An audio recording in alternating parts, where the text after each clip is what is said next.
Let's have a little discussion about the hijacking of masculinity and how you got both the feminazis and the tradcucks trying to do the hijacking. How feminazism hijacked the conversation on masculinity. Missouri Senator and attachment specialist separately argue that masculinity needs rebuilding, not deconstruction.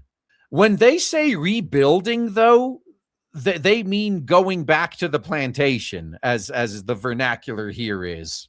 I was talking about this with a friend earlier.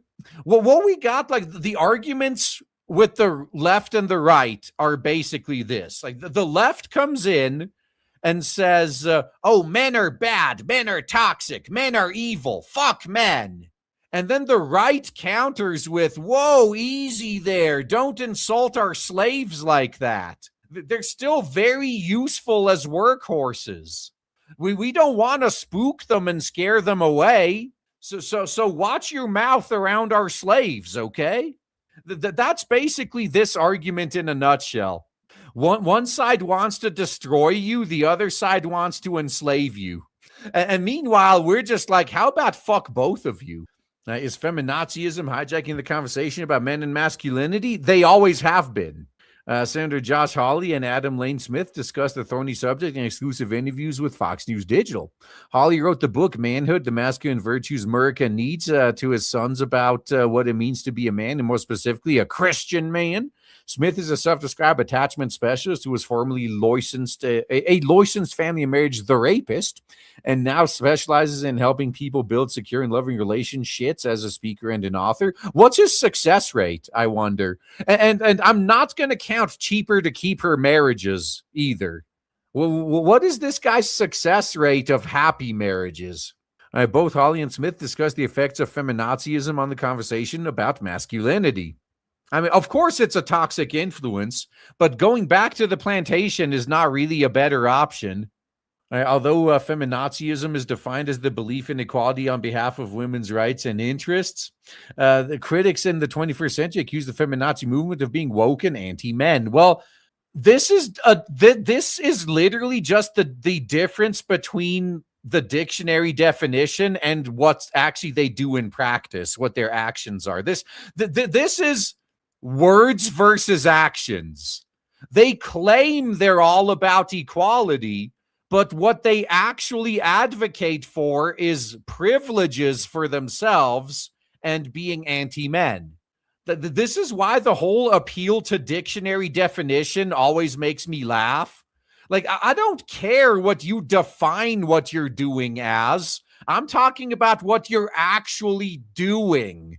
Anyone who has to hide behind a dictionary definition has already lost as far as I'm concerned. I think modern feminazism is built on the lie that no man is ever going to be reliable or ever wants or cares about his family. I mean, they're just saying that men are like the devil in general, yeah. While they have penis envy and they try to become men themselves, isn't it ironic that they're literally trying to turn into the thing they hate? Oh, men bad, masculinity bad. Meanwhile, I'm going to ditch all my femininity and try to become a man. He argued that extremes on both sides, citing some red pill circles who are on the far opposite side of feminazism, are hijacking the conversation for both men and women. However, Smith believes masculinity matters and denies that there's such a thing as toxic masculinity. Yeah, this is the same debunked argument we've been dealing with for decades. Oh, well, MGTOW is just feminism for men. No, it's not. Because like I've said a billion times, feminism can't exist without the government enforcing it. If not for some higher power enforcing it on us, feminism would not exist. MGTOW is literally the opposite, where despite all the powers that be trying to force us into like one plantation or another, men just individually reaching the same conclusion and noping out. We don't need any higher power to enforce our will on anyone else. We win by withholding our productivity from everyone else. There is a massive difference there. We win by simply disengaging. They're the ones that have to force their will on the rest of us. As far as I'm concerned, though, those are polar opposites. Like, that is as far from the same thing as you could possibly get. Like, if all feminists were doing was turning women into neats that just disengaged from men in society, then maybe you can say, oh, yeah, the feminism and MGTOW are the same thing. Holly rejected the idea that masculinity itself is the issue. I don't know how many times I heard that masculinity is a social construct. We need to deconstruct it. No, we don't. We don't need to deconstruct it. We need to rebuild it, he said. I can't actually disagree with that. I mean, so far, he's actually speaking truth. Smith believes that feminazism is at the root of the far left ideology, Marxism. No, I think so too. If it's not at the root, it's at least very close to it. Like that's why I've been saying for a while that rolling back feminazism is what we need to do to get back on track as a society. Yet nobody's willing, none of these self-proclaimed men on the right are even willing to entertain the idea of rolling back feminazism, of rolling back women's privileges. They talk about rebuilding, and yet they're unwilling to do anything that would entail. And what we need to do is go back and have a conversation we should have had 100 years ago before feminazism was intruding into our system under the guise of Marxism, and have the real conversation of how we value human dignity of every person, whether it's man, woman, child, anybody, and preserve their dignity in a system where there is trust, there is safety, there is peace and prosperity for everyone involved. That's what a family system is supposed to be. Yeah, already he's giving himself an out there. What he's saying is he's not saying, let's go back to the time before feminazism ruined everything. It's, let's go back to that time and then try a different path. Like, no. How about we just go back there and stay there? Maybe the ancients were right about some things. Smith cited fractures in the American family. I believe whammons have been used as stepping stones to create a much worse ideology, which is the destruction of the family. I have to speak out in defense of women here. If women were used as the stepping stones to cause these problems, then it's men's fault for not stopping it. Men still have all the power to just say no and go back to how things were 100 years ago. If men collectively decided tomorrow feminism is done, then feminism is done. But they don't. They're all trad cucks like these guys. Now, the narrative that Holly and Smith are fighting against has been seen in the media over the last few years. The nuclear family was a mistake. Read an article published by The Atlantic in current year -6. We can't have a feminazi future without abolishing the family. I read the title of a Vice piece, also from current year -6. I am so glad that Vice might actually disappear this year. I can't wait. Rethinking Masculinity to Build Healthier Outcomes in American Psychological Association report said in current year -1. To be fair, that was probably just someone milking a grant. Smith continued, modern feminazism says that family itself is an evil, destructive thing, so we have to destroy families. We can't have roles within those families. Well, roles are just social constructs after all. Well, and that taking care of children is slavery, and that's beneath somebody, that motherhood is not the most sacred calling on the planet, and for pretty much every human being to aspire to or facilitate. Feminazism has completely degraded the concept of raising a human being and said anyone, anywhere can do it. Now, I think the real death blow is when men do it better. Yeah, it's going to be interesting to see where things go from here, because like the irony of the feminazis is every time like they keep demonizing men while becoming men themselves. They're turning themselves into the thing they claim to hate, which really just strikes me as like they're lashing out of jealousy. They want what we have, but they can't have it. So they lash out at us while they try to grasp for what scraps of it they can get. You got to think about what messages you send when you do that. Smith added that modern feminazism now suggests there's no distinction between a man and a woman. And yet women are still given privileges and preferential treatment, despite there being no difference between men and women. Interesting, isn't it?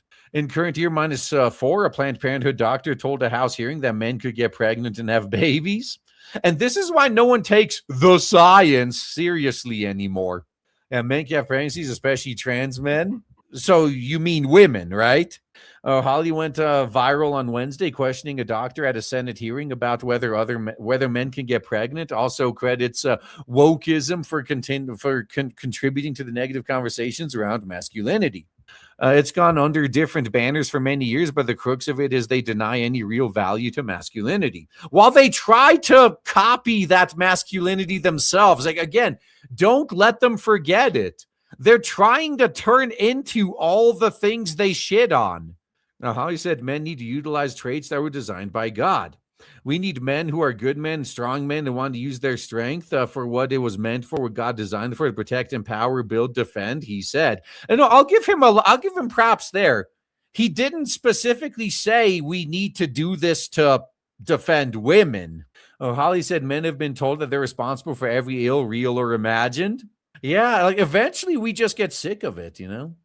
I think there's a hugely destructive and totally false narrative, but it's one that I think has been, frankly, very harmful for an entire generation of men who, on the one hand, want to be strong men. They want to be good men. And thanks to the red pill that you guys shat on earlier, they have an opportunity to do that. But it's not in the one and only way you guys approve of, so that's still not good enough, is it? Yeah, like according to the trad cucks, like you're not a real man unless you're being a utility to them. And Holly said houses of worship can provide an example of the type of man that younger men should aspire to be, not the current ones.